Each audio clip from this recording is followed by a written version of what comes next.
The government doesn't just have a monopoly on force, but on terrorism, on saying do what we say or else. And they use gangs and mental health and pigs to help them do it. I think we all understand this to a certain degree.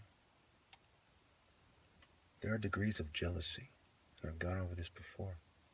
When you see things a certain way, the person who most embodies the qualities you're looking for, in someone, money, having a good mouthpiece, nice clothes, jewelry, women, assets, and so on, right? Is going to be like your God. So whether or not they want to admit it, every gangster to a certain degree is jealous.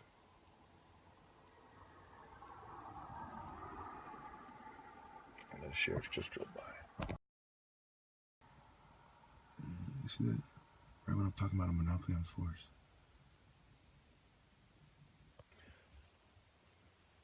So that was their way of subtly saying, hey, yes, we do have a monopoly on force. And we're watching you, and staring at you hard, right? What's the difference between lightly looking at somebody and wearing sunglasses and forcing them to know that you're looking at them? And is it okay to have a blonde person with a Nazi culture who used their Eastern Star or other Nazi-related network, Western culture-related network, to get their job, and then to go out of their way to provoke you and to push you around and say, hey, we're in charge?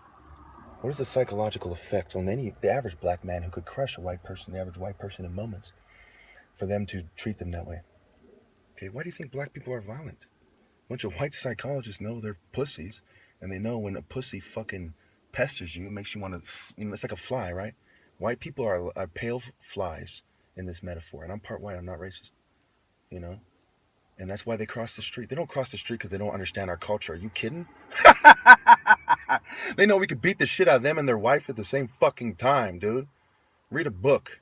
You think that pudgy football player guy can outmaneuver you before you bust a bottle on his head and smash his face? Look at Zimmerman and Trayvon.